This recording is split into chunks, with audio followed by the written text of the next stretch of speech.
Hello friends, welcome to day trader Telugu. Good evening. Sensex 321 points gain అయి 81,633 దగ్గర close అయితే Nifty 81 points gain అయి 24,834 దగ్గర క్లోజ్ అయింది. వెరాజ్ బ్యాంక్ నిఫ్టీ 129 పాయింట్స్ గెయిన్ అయి 55,546 దగ్గర క్లోజ్ అయింది. ఫ్రెండ్స్, ఇవాల్టి మార్కెట్స్ రిలేటెడ్ గా ఉంటున్న ప్రైస్ యాక్టివిటీని మీరు గమనిస్తే నిఫ్టీ రీసెంట్ గా ఉంటున్న consolidation means markets one directional గా అప్ సైడ్ కి మూవ్ అయ్యి తర్వాత కొంత పడి కొంత పెరిగి మళ్ళీ కొంత పడుతూ ఇలా కన్సాలిడేషన్ ఉందా ఆ జోన్ లోనే ఉండిపోయింది. సెన్సెక్స్ ది సిమిలర్ యాక్షనే, ఈవెన్ బ్యాంక్ నిఫ్టీ కూడా సిమిలర్ ప్రైస్ యాక్షనే. కానీ మీరు గమనించారంటే స్మాల్ క్యాప్స్ రీసెంట్ గా పెరిగి మళ్ళీ పడి ఆ కన్సాలిడేషన్ ఏదైతే ఉందో దాన్ని బ్రేక్ చేసుకుంటూ రోజు రోజు చిన్న చిన్నగా టాటాయిస్ లాగా పైకి వెళ్తూనే ఉంది స్మాల్ క్యాప్ ఇండెక్స్. సిమిలర్ గా మిడ్ క్యాప్ ఇండెక్స్ కూడా వన్ డైరెక్షనల్ గా రీసెంట్ గా వచ్చిన కన్సాలిడేషన్ తర్వాత వన్ డైరెక్షనల్ గా అప్ సైడ్ కి మూవ్ అయ్యే ప్రయత్నం జరుగుతుంది. కాబట్టి రీసెంట్ టైమ్స్ లో మన పోర్ట్ఫోలియోస్ మీరు ఏ సెక్టార్ లో ఎక్కువ ఇన్వెస్ట్ చేస్తున్నారనే దాన్ని బట్టి మోస్ట్ పాసిబుల్ రీసెంట్ టైమ్స్ లో సెన్సెక్స్ నిఫ్టీ పడుతున్న పోర్ట్ఫోలియోస్ కొంత స్టేబుల్ గా ఉండి ఉంటాయి. అండ్ ఇవాల్టి హైలైట్ న్యూస్ ఏంటి అంటే ట్రంప్ ఇదిగోండి బోర్డు పట్టుకొచ్చి ఒక్కొక్క దేశం మా మీద దారుణంగా ట్యాక్స్లు వేస్తుంది, నేను కూడా వేసేస్తాను ట్యాక్స్ లని వెరీ సింపుల్ క్యాలిక్యులేషన్ తో, ఏదో పెద్ద లాజిక్స్ తో వస్తారనుకుంటే చాలా సింపుల్ క్యాలిక్యులేషన్స్ తో ఎంటైర్ ట్రేడ్స్ ని కన్సాలిడేట్ చేసుకోకుండా ఒక్కొక్క కంట్రీ మీద భారీగా ట్యాక్స్లు వేసేశారు. తర్వాత కొద్ది రోజులకి ఇవన్నీ నేను పాస్ చేస్తాను, నాతో మాట్లాడి తేల్చుకోండి అనేలా జూలై 9th కి డెడ్ లైన్ అయితే ఇచ్చారు కదా. ఇప్పుడు US court of international trade ఏంటంటే ఏదైనా చిన్న డెసిషన్ ఇది గ్లోబల్ గా ఉంటున్న అన్ని కంట్రీస్ రిలేటెడ్ గా ఇలా టారిఫ్ యుఎస్ ని ఉద్దేశించి వేయడం, అసలు అలా చేయడానికి మీకు పవరే లేదు. అలా చెయ్యాలంటే మీరు ఏ రూల్ ని వాడి ఇదంతా చేశారో అలా చెయ్యాలంటే మీ ఒక్కరి అభిప్రాయం కాదు, అది కాంగ్రెస్ ద్వారా పాస్ అవ్వాలి. రీసెంట్ గా బిగ్ బ్యూటిఫుల్ బిల్ అని ట్యాక్స్ కట్స్ ని తీసుకొచ్చారు కదా ట్రంప్, అది కాంగ్రెస్ ద్వారా పాస్ అయింది. నెక్స్ట్ సెనెట్ లో కూడా పాస్ అవ్వాలి. బట్ ఇలా కూడా టారిఫ్లు వేయాలన్నా మీరు ఒక్కరు ఇండివిజువల్ గా ఓన్ గా తీసేసుకుంటే అవ్వదు, అది కాంగ్రెస్ ద్వారా పాస్ అవ్వాలనేలా యుఎస్ కోర్ట్ డెసిషన్ తీసుకుంటూ ఉండడం బిగ్ షాక్ అయితే ట్రంప్ అడ్మినిస్ట్రేషన్ కి ఇచ్చింది. దీంతో గ్లోబల్ మార్కెట్స్ అన్ని కూడా యాక్చువల్ గా యుఎస్ మార్కెట్స్ రెడ్ లో క్లోజ్ అయ్యాయి. నిన్న క్లోజింగ్ టైం కి రాలేదు ఈ కోర్ట్ రిలేటెడ్ గా అప్డేట్. దాని తర్వాత వచ్చేసరికి చూడండి మార్కెట్స్ రెడ్ లో క్లోజ్ అయిన కాస్త ఓపెనింగ్ స్ట్రాంగ్ గా ఉంటుందనేలా యుఎస్ ప్రెసిడెంట్ ట్రంప్ సైడ్ నుంచి వచ్చిన ఎంటైర్ టారిఫ్ ని స్ట్రక్ డౌన్ చేస్తూ అది వ్యాలిడే కాదనేలా కోర్టు ఇచ్చిన జడ్జ్మెంట్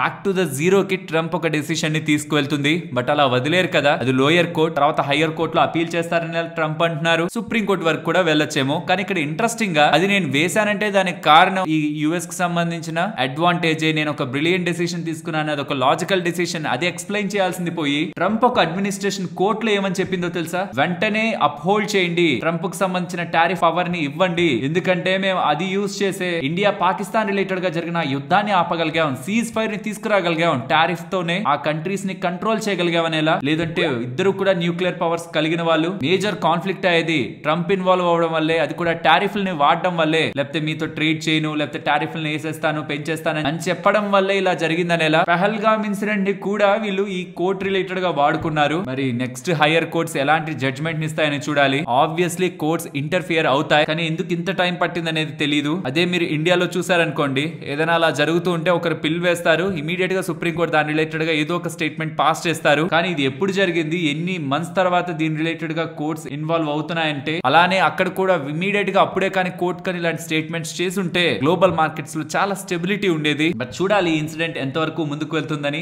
ఇది ట్రంప్ రిలేటెడ్ గా మేజర్ సెట్ బ్యాక్ అయితే ఎలాన్ మస్క్ ట్రంప్ ప్రెసిడెంట్ అవడానికి one of the key reason తను మేజర్ క్యాంపైన్స్ కి చాలా పెద్ద స్పాన్సర్షిప్ చేశారు, $250 మిలియన్ దగ్గరగా. అది చేసిన దాన్ని కూడా ట్రంప్ గుర్తు పెట్టుకున్నారు. కాబట్టి తన ప్రెసిడెంట్ అయ్యాక చాలా కీ ఈవెంట్స్ అన్నిట్లో కూడా మీకు ఎలాన్ మస్క్ కనిపిస్తారు. గవర్నమెంట్ అఫీషియల్స్ కంటే ఎక్కువగా వైట్ హౌస్ లోకి విఐపి ఎంట్రీ తనకి దొరికింది. అంతేకాదు తన కోసం ఎలాన్ మస్క్ కోసం డొనాల్డ్ ట్రంప్ ఒక సెపరేట్ ఏజెన్సీని క్రియేట్ చేశారు, డిపార్ట్మెంట్ ఆఫ్ గవర్నమెంట్ ఎఫిషియన్సీ డాజ్ అని. అంటే గవర్నమెంట్ ఎక్కడెక్కడ ఎక్కువ స్పెండ్ చేస్తుంది దాన్ని ఐడెంటిఫై చేసి ఆ స్పెండింగ్స్ ని కట్ చేసి గవర్నమెంట్ యొక్క ఎఫిషియన్సీని పెంచే ఏజెన్సీ అన్నమాట. బట్ ఇప్పుడు వీళ్ళిద్దరూ కూడా సెపరేట్ అవుతున్నారని, ఎలాన్ మస్క్ ట్రంప్ డిపార్ట్మెంట్ నుంచి అండ్ ట్రంప్ ఒక ఏరియా నుంచి బయటికి వెళ్లిపోతున్నారని వైట్ హౌస్ నుంచి కన్ఫర్మేషన్ వస్తుంది. దీనికి ప్రధానమైన కారణం ట్రంప్ రీసెంట్ గా తీసుకొస్తున్న కొత్త బిల్ ఉందా, బిగ్ బ్యూటిఫుల్ బిల్ అని. దీని రిలేటెడ్ గా ఎలాన్ మస్క్ కొంత వ్యంగ్యంగా మాట్లాడారు. అది బిగ్ బిల్ అయినా ఉండాలి లేదా బ్యూటిఫుల్ బిల్ అయినా ఉండాలి, రెండు మాత్రం అయిండదని. ఇంతకీ ఏంటది, ఎందుకు ఎలాన్ మస్క్ దాన్ని క్రిటిసైజ్ చేస్తున్నారు? In fact being a strong friend of Trump తను అలా క్రిటిసైజ్ చేయకూడదు కదా,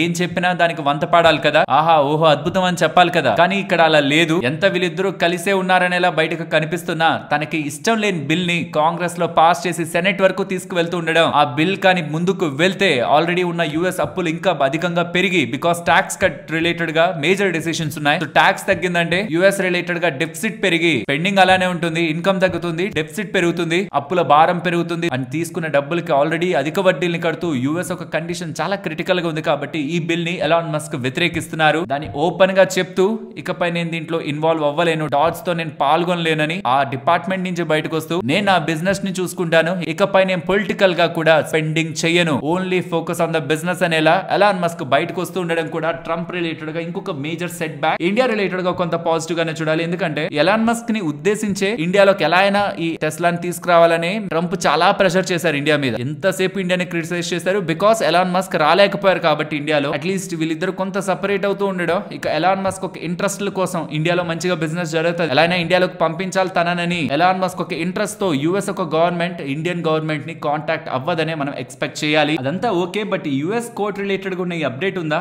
ఇది actually super positive. But market coming times లో ట్రంప్ హైయర్ కోర్ట్ కు వెళ్ళి దీన్ని బ్యాక్ చేసేస్తారని అనుకుందా, లేకపోతే రీసెంట్ టైమ్స్ లో ఈ ట్రేడ్ టారిఫ్స్ కారణంగా ఏదైతే మనకి మార్కెట్ లో ఫాల్ కనిపించిందో తర్వాత మొత్తం ఫాల్ ని రికవర్ చేస్తూ మార్కెట్ ఎలాగో పెరిగింది కాబట్టి ఇవాళ మన మార్కెట్స్ లో అది రిఫ్లెక్ట్ అవ్వలేదా? రీజన్ ఏదైనా ఈ ఒక అప్డేట్ తో ఇవాళ ఇండియన్ ఈక్విటీ మార్కెట్స్ ఏం సాలిడ్ గా మూవ్ అవ్వలేదు. సో యుఎస్ రిలేటెడ్ గా ఉంటున్న entire theme trade tariff related గా ఐ థింక్ పాజిటివిటీ అంతా కూడా మన మార్కెట్స్ లో ఆల్రెడీ ఫిల్ అయిపోయినట్లే కనిపిస్తుంది. ఇకపై మార్కెట్స్ ని మూవ్ చేయడం మన డొమెస్టిక్ గా ఉంటున్న అప్డేట్, గ్లోబల్ గా ఇతర అప్డేట్స్ ఉన్నాయి వాటి మీద బేస్ అయి ఉంటుంది. సో ఇక యుఎస్ తో ఈ ట్రేడ్ టారిఫ్స్ రిలేటెడ్ గా positives or negatives, probably negatives play అవుతాయేమో, పాజిటివ్స్ మాత్రం ఇంక్లూడ్ అయినట్టు గ్లోబల్ గా ఇతర మార్కెట్స్ రియాక్ట్ అయిన ఇండియన్ మార్కెట్స్ రియాక్ట్ కాకపోవడాన్ని మనం అర్థం చేసుకోవాలి. మన డొమెస్టిక్ గా రీసెంట్ గా వస్తున్న డేటా ఐఐపి డేటా 2.7 దగ్గరగా వచ్చింది, మ్యానుఫాక్చరింగ్ ఏమో 3.4 దగ్గరగా వచ్చింది, కానీ 3.4% దగ్గరగా. Overall IIP data 8th month లో అయితే ఉంది, వీక్ డేటానే. ఇదిలా ఉంటే రష్యాకు సంబంధించి గతంలో ప్రెసిడెంట్ గా ప్రైమ్ మినిస్టర్ గా ఉన్న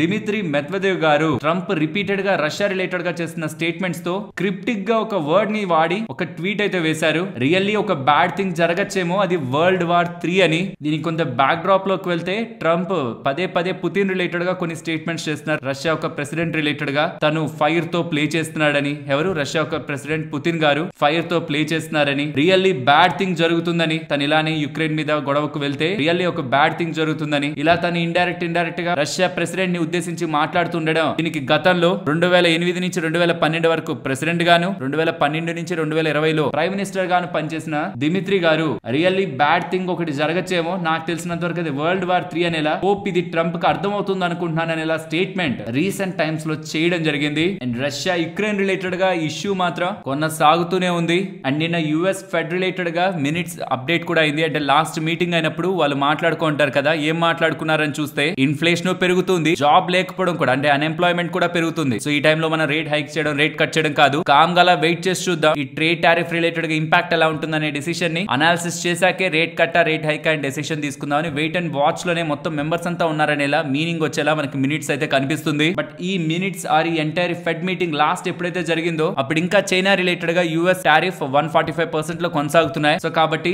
తర్వాత రోజుల్లో డొనాల్డ్ ట్రంప్ చైనా రిలేటెడ్ గా ఉన్న టారిఫ్ ని కట్ చేశారు కాబట్టి ఆ ఎన్విరాన్మెంట్ ఈ మీటింగ్ ఒక మినిట్స్ లో ఇన్వాల్వ్ అవ్వలేదన్న విషయాన్ని మనం గుర్తుంచుకోవాలి. సో ఫెడ్ వాళ్ళకి కావాల్సింది ఒక్కటే, ఈ ట్రేడ్ టారిఫ్స్ ఎండ్ అయిపోతాయి, ఇదేం పెద్దగా ఎకానమీని ఇంపాక్ట్ చేయదు, ఇన్ఫ్లేషన్ ని పెంచదు. సో పీస్ఫుల్ గా మనం వడ్డీ రేట్లని కట్ చేయొచ్చు. ఇన్ఫ్లేషన్ డేటాను, పీసీఈ డేటాను, సిపిఐ డేటా అయినా పీసీఈ డేటా అయినా రెండిట్లో ఏదో ఒకటి బేస్ చేసుకోను, నెక్స్ట్ అన్ఎంప్లాయ్మెంట్ ని బేస్ చేసుకొని వడ్డీ రేట్లని కట్ చేయొచ్చు అనే డెసిషన్ ఫెడ్ వాళ్ళు తీసుకోవాలంటే ట్రేడ్ టారిఫ్స్ రిలేటెడ్ గా వాళ్ళకి క్లారిటీ రావాలన్నది ఫెడ్ ఒక మినిట్స్ మీటింగ్ అప్డేట్ లో మనం గమనించవచ్చు. ఫైనలీ గ్లోబల్ మార్కెట్స్ కొంత గ్రీన్ గానే ఉన్నాయి. యుఎస్ మార్కెట్స్ క్లోజింగ్ రేట్ లో ఉన్న ఓపెనింగ్ స్ట్రాంగ్ గానే ఉంది. అంటే ఇవాళ ఈవినింగ్ ఓపెన్ అయితే స్ట్రాంగ్ గా ఉంది. ఏషియన్ మార్కెట్స్ గ్రీన్ లోనే ఉన్నాయి. బట్ మన markets most of the time range bound అయితే ఇవాళ మెయింటైన్ చేశాయి. అండ్ డైలీ చార్ట్స్ కూడా మీరు అబ్జర్వ్ చేశారంటే ఆన్ కాన్స్టెంట్ డిక్లైన్ తర్వాత రీసెంట్ గా బ్రేక్అవుట్ అప్ సైడ్ కి మార్కెట్ ఇస్తూ రీసెంట్ గా మార్కెట్ 15% దగ్గరగా లోస్ నుంచి పెరిగాక కొంత కన్సాలిడేషన్ మోడ్ అయితే డైలీ చార్ట్స్ లో కనిపిస్తూ ఉంది.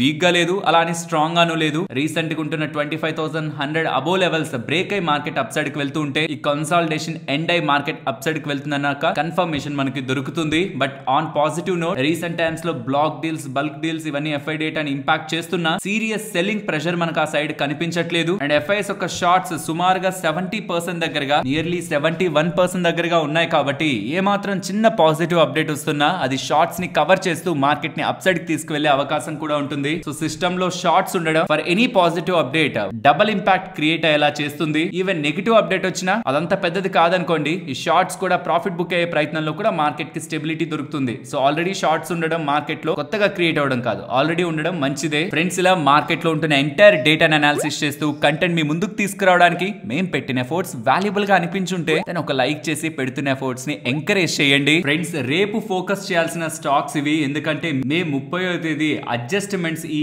పర్టికులర్ స్టాక్స్ లో అయితే జరుగుతుంది. Last half an hour MSCI global standard index related గా 2 స్టాక్స్ ఇంక్లూడ్ అవుతాయి. కోరమాండల్ ఇంటర్నేషనల్, నైకా.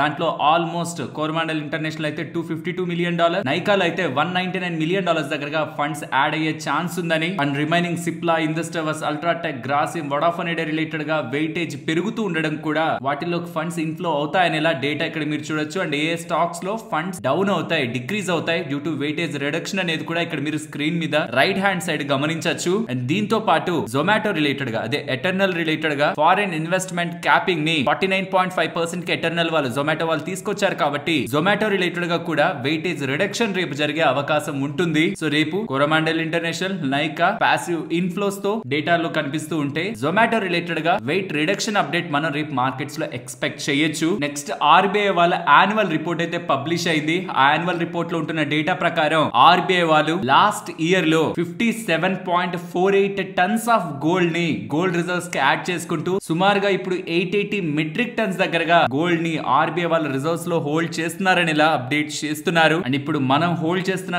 గోల్డ్ ఒక వాల్యూ 4,30,000 కోట్లు. అది లాస్ట్ ఇయర్ తో కంపేర్ చేస్తే 57.7 దగ్గరగా పెరిగింది. అంటే గోల్డ్ పెరగడం కారణంగా పెరిగింది. దాంతో పాటు కొత్తగా కూడా మనం గోల్డ్ ని కొన్నాం కాబట్టి అది పెరుగుతున్నట్టే. కాబట్టి ఓవరాల్ గా మన గోల్డ్ వాల్యూ పెరుగుతుందనేలా RBI వాళ్ళ యాన్యువల్ రిపోర్ట్ లో డేటా వస్తూ ఉంది. అండ్ యాన్యువల్ రిపోర్ట్ లో ఫ్రాడ్స్ రిలేటెడ్ గా కూడా డేటాని షేర్ చేశారు. ఇది చాలా ఇంట్రెస్టింగ్ గా ఉంటుంది. అవేర్నెస్ పెరగడం వల్ల నెంబర్ ఆఫ్ ఫ్రాడ్స్ అయితే తగ్గాయి. ఆల్మోస్ట్ 33% దగ్గరగా నెంబర్ ఆఫ్ ఫ్రాడ్స్ అయితే తగ్గాయి. కానీ ఆ ఫ్రాడ్స్ చేయడం కారణంగా ఎంత డబ్బులు దోచుకు వెళ్లారో ఫ్రాడ్స్టర్స్ అన్న డబ్బులు మాత్రం 194% పెరిగింది. అంటే చిన్న చిన్న ఫ్రాడ్లు ఇప్పుడు తగ్గిపోయాయి. జరిగేటువంటి పెద్ద ఫ్రాడ్లే 50 లక్షలు, 60 లక్షలు, కోటి, ఇట్లా పెద్ద పెద్ద ట్రాన్సాక్షన్స్ ఫ్రాడ్స్టర్స్ ఫోకస్ చేస్తున్నారు. వాళ్ళు టైం వేస్ట్ చేసుకోవట్లేదు, వాల్యూ ఆఫ్ ట్రాన్సాక్షన్ ని ఎక్కువగా చూస్తున్నారు. కాబట్టి చూడండి, ఫ్రాడ్స్ 33% తగ్గితే దాని ద్వారా వచ్చిన డబ్బులు మాత్రం 195% దగ్గరగా పెరిగింది. సో వర్క్ తగ్గించుకున్నారు, ఎఫిషియన్సీని పెంచుకున్నారు. మొత్తానికి అమాయక ప్రజల్ని మోసం చేసి భారీ మొత్తంలో డబ్బుల్ని స్కామ్స్టర్స్ అయితే దోచుకుంటున్నారు. మళ్ళీ చెప్తున్నాను, ఎప్పుడైనా మీకు ఒక కాల్ వచ్చి రూపాయి ఇవ్వమని ఎవరు చెప్పినా, ఏ వాయిస్ తో చెప్పినా ఒక్కసారి కన్ఫర్మేషన్ చేసుకొని ఇవ్వండి. మన పేరుతో కూడా చాలా ఫేక్ ఛానల్స్ ఉంటాయి. టెలిగ్రామ్ లో, ఇన్స్టాగ్రామ్ లో చాలా దగ్గర మేమే డే ట్రేడర్ తెలుగు అని మందనే కాదు, చాలా వాళ్ళ పేర్ల మీద కూడా ఇంపర్సనేట్ చేస్తూ, అంటే వాళ్ళలానే అనేలా బిహేవ్ చేస్తూ డబ్బులు దోచుకునే ప్రయత్నం సోషల్ మీడియాలో అధికం అవుతుందన్న విషయాన్ని ప్రతి ఒక్కరూ గమనించాలి. దీంతో పాటు RBI యాన్యువల్ రిపోర్ట్ చెప్తున్నది గ్లోబల్ గా టారిఫ్ టెన్షన్స్ మన ఇండియన్ ఎకానమీని కొంతవరకు ఇంపాక్ట్ చేస్తున్న ప్రస్తుత ఇండియన్ ఎకానమీ కండిషన్ రెసిలియంట్ గా ఉంది, సాలిడ్ ఉంది. బ్యాంక్స్ కూడా చాలా మంచి స్టేట్ లో ఉన్నాయి. నథింగ్ టు వరీ అనేలా Indian economy current stability and future growth ని సాలిడ్ గా RBI ఒక రిపోర్ట్ అయితే సపోర్ట్ చేస్తూ ఉంది. ఇది ఓవరాల్ RBI కి సంబంధించిన రిపోర్ట్ ఒక అప్డేట్. ఫ్రెండ్స్, ఇలా న్యూస్ అప్డేట్స్ ని అనాలిసిస్ చేస్తూ ఇలాంటి కంటెంట్ మీ ముందుకు తీసుకురావడానికి మేము టీం పెడుతున్న ఎఫర్ట్స్ మీకు వాల్యుబుల్ గా అనిపిస్తూ ఉంటే వీడియోని తప్పకుండా లైక్ చేయండి. ఫ్రెండ్స్, మీకు గుర్తుంటే April 30 మన మార్కెట్ అనాలిసిస్ వీడియోలో ఇండస్ఇండ్ బ్యాంక్ రిలేటెడ్ గా ప్రీవియస్ గా కంపెనీ రిలేటెడ్ గా ఉంటున్న CEO సుమంత్ కాట్పాలియా అండ్ ఇంకొంతమంది టాప్ మేనేజ్మెంట్ లో ఉంటున్న వాళ్ళు ప్రైస్ సెన్సిటివ్ ఇన్ఫర్మేషన్ ని ముందుగానే తెలుసుకొని 1,500 రూపాయల దగ్గర ఉంటున్నప్పుడు వాళ్ళకి సంబంధించిన వాటాని అమ్మేసుకున్నారు. ఈ విషయం ఇండస్ఇండ్ బ్యాంక్ షేర్ హోల్డర్స్ గమనించాలి. రీటైల్ ఇన్వెస్టర్స్ ని ట్రాప్ చేశారు. వాళ్ళు మాత్రం లోపల ఏం జరుగుతుందో అర్థం అవుతుంది కాబట్టి ముందుగా అమ్మేసే ప్రయత్నం చేశారు. అండ్ ఇది కమింగ్ టైమ్స్ లో సెబీ రిలేటెడ్ గా కూడా ఇన్వెస్టిగేషన్ కి వెళ్ళొచ్చు అని గతంలో ఉంటున్న మేనేజ్మెంట్ రిలేటెడ్ గా ఉంటున్న ఇష్యూ గురించి హైలైట్ చేసుకోవడం జరిగింది కదా. దీని మీద సెబీ వాళ్ళు ఒక ఎక్స్టెన్సివ్ రిపోర్ట్ నే పబ్లిష్ చేశారు. దాంట్లో మనం ఇందాక అంటున్న సుమంత్ కాట్పాలియా, అరుణ్ ఖురానా అండ్ ఇంకొంతమంది మేనేజ్మెంట్ వాళ్ళ పేర్లని ప్రస్తావిస్తూ 2024 బిగినింగ్ లోనే, ఇన్ఫాక్ట్ 2023 లోనే ఇలా బ్యాంక్ రిలేటెడ్ గా అవకతవకలు ఉన్నాయన్న విషయాన్ని వాళ్ళకి ముందుగానే తెలుసుకొని వాళ్ళకి సంబంధించిన షేర్లని 1,500 దగ్గర, 1,400 దగ్గర, 1,200 దగ్గర ముందుగానే అమ్మేసిన తర్వాత మార్కెట్స్ కి చెప్పారు ఇలా అవకతవకలు జరిగాయి, మేము చూసుకుంటున్నామని. కానీ ఇన్ఫర్మేషన్ వాళ్ళకి ముందుగా తెలిసి, పబ్లిక్ కి తెలియకుండా వాళ్ళకే ముందు తెలిసి వాళ్ళ షేర్లని ఎగ్జిట్ అవుతూ ఉండడం సుమారుగా 27% దగ్గరగా లాస్ ని వాళ్ళు మార్కెట్ నుంచి ఎస్కేప్ అయ్యారు. దాని కారణంగా 19,78,08,053 రూపాయల దగ్గరగా లాభం పొందారు. కాబట్టి ఆ మొత్తాన్ని వాళ్ళకి ఫైన్ గా విధిస్తూ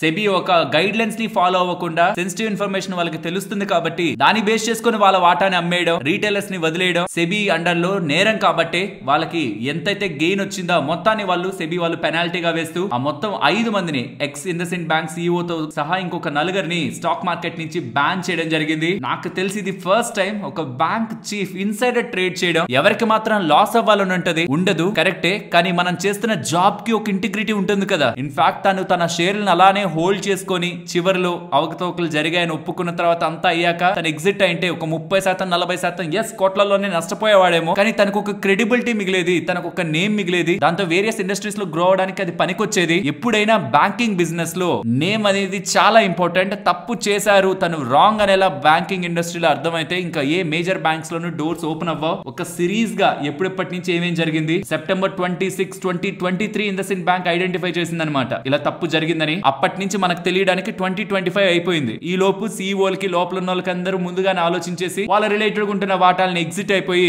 ప్రాఫిట్ పొందే ప్రయత్నం అయితే చేశారు. దీన్ని సెబీ వాళ్ళు ఒక కంప్లీట్ రిపోర్ట్ గా పెడుతూ ఎవరైతే లాభం పొందారో వాళ్ళ మీద పెనాల్టీలు వేస్తూ డెసిషన్ ని తీసుకున్నారు. ఫ్రెండ్స్, రీసెంట్ టైమ్స్ లో మీరు గమనిస్తున్నారు కదా, భారత్ ఎయిర్టెల్ కి సంబంధించి వాటాదారులు 13,000 కోట్ల దగ్గరగా వాటాను అమ్మేస్తున్నారని. ఐటీసీ రిలేటెడ్ గా 13,000 కోట్లు, ఇండిగో రిలేటెడ్ గా 11,500 కోట్లు, ఇలా చాలా వాటి రిలేటెడ్ గా వాటాలను అమ్మేస్తున్నారు. ప్రైవేట్ ఇన్వెస్టర్సా, లేకపోతే ప్రమోటర్సా, లేకపోతే ఈవెన్ కంపెనీకి సంబంధించిన మేజర్ కీ పర్సన్స్ ఏదో రకంగా ఉంటున్న వాటాను అమ్మే ప్రయత్నం చేస్తున్నారు కదా. యూజువల్ గా బుల్ మార్కెట్ లో బాగా మార్కెట్స్ పెరుగుతున్నప్పుడు ఇది చాలే మనకి కొంత ప్రాఫిట్ బుక్ చేసుకుందామని, ఆర్ ఈ బిజినెస్ ఇంకంతకంటే గ్రో అవుదేమో వేరే వాటిలోకి వెళ్దామని, ఆర్ కంపెనీ రిలేటెడ్ ఇష్యూస్ ఉంటున్నా, ఈక్విటీని డైల్యూట్ చేయాలనుకుంటున్నా, వేరియస్ రీజన్స్ తో ప్రమోటర్స్ వాటాను తగ్గించుకుంటారు, or private equity players exit అవుతుంటారు. యూజువల్ గా ఇది ఆగస్ట్ 2024 లో అనుకుంటా 75,000 కోట్ల దగ్గరగా ఒకే నెలలో మనకి వెళ్ళిపోయింది. బట్ ఆఫ్టర్ దట్ ఇదే హైయెస్ట్ అనమాట. మే మంత్ 58,000 కోట్ల దగ్గరగా ఈ కంపెనీలోనే అమ్మేశారు. సో ఇప్పుడు ఆ 58,000 కోట్లు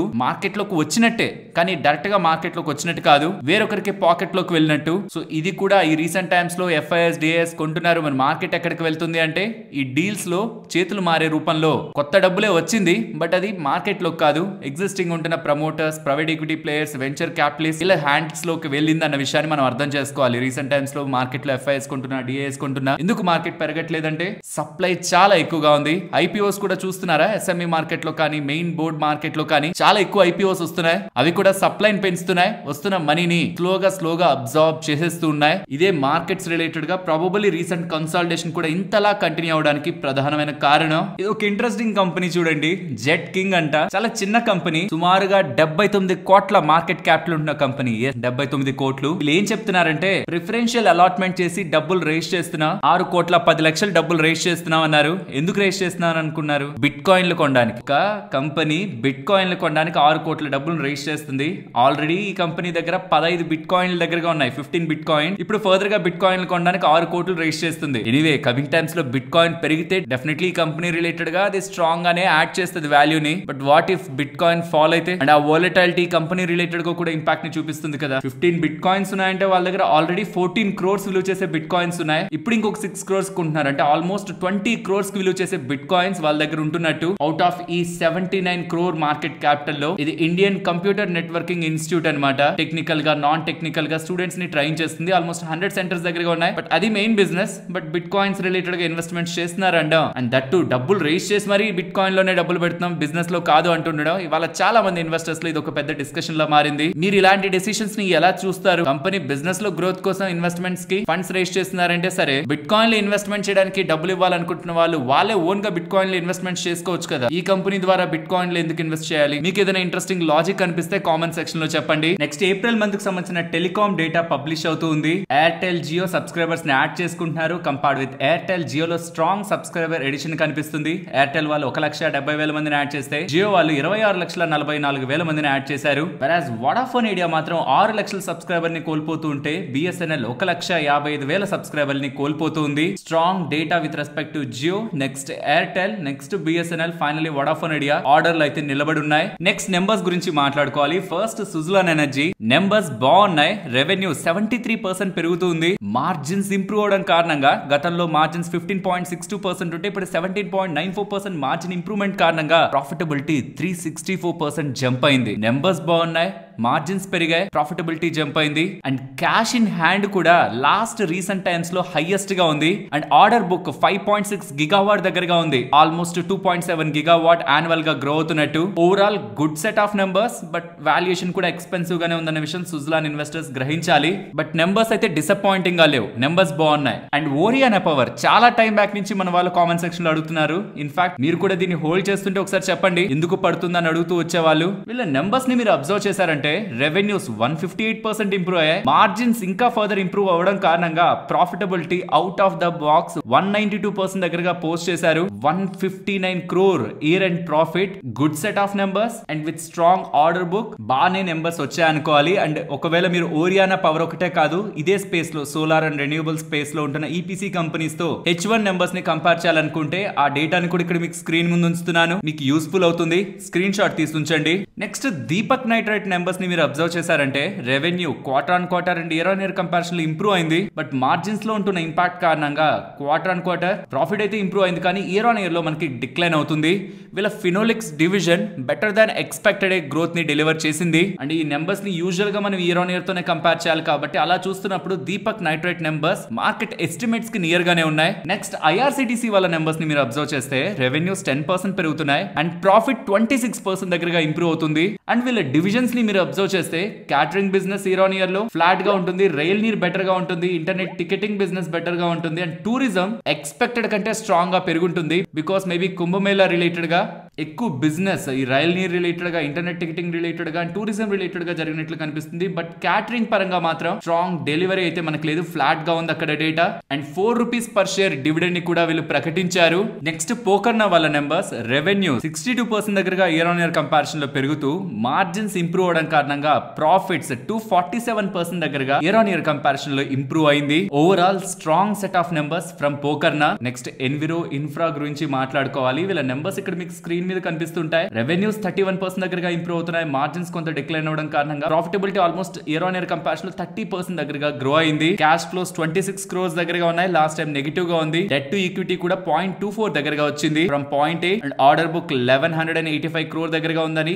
న్యూ ఆర్డర్స్ FY26 లో 200 crore దగ్గరగా వచ్చాయని, గైడెన్స్ FY26 రిలేటెడ్ గా రెవెన్యూ 35 to 40% గ్రో అవుతూ మార్జిన్స్ 22 to 24% దగ్గరగా మెయింటైన్ చేస్తారని ఇలా స్టేట్మెంట్స్ అయితే చేశారు. Overall decent numbers. Mamata Machinery numbers ని ఒకసారి అబ్జర్వ్ చేయండి. క్వార్టర్ ఆన్ క్వార్టర్ లో అండ్ ఇయర్ ఆన్ ఇయర్ లో కంప్లీట్లీ రెవెన్యూ పరంగాను సర్ప్రైజ్, మార్జిన్ పరంగాను సర్ప్రైజ్ అండ్ ప్రాఫిటబిలిటీ పరంగా స్ట్రాంగ్ గ్రోత్ ని వీళ్ళు డెలివర్ చేశారు. ఓవరాల్ నెంబర్స్ ఎక్స్పెక్టేషన్స్ కి అబోవ్ ఉన్నాయి. ఫైనలీ ఇంజనీర్స్ ఇండియా నెంబర్స్ ని మాట్లాడుకోవాలి. Strong set of numbers. Year on year లో రెవెన్యూ, మార్జిన్స్, ప్రాఫిటబిలిటీ ఎక్స్పెక్టేషన్స్ ని బీట్ చేస్తూ గ్రో అవుతుంది. షేర్ హోల్డర్స్ కి మంచి నెంబర్స్ ఇవి. మరొక ఇంట్రెస్టింగ్ వీడియోతో మళ్ళీ మీ ముందుకు వస్తాను. అంతవరకు టేక్ కేర్. జై హింద్.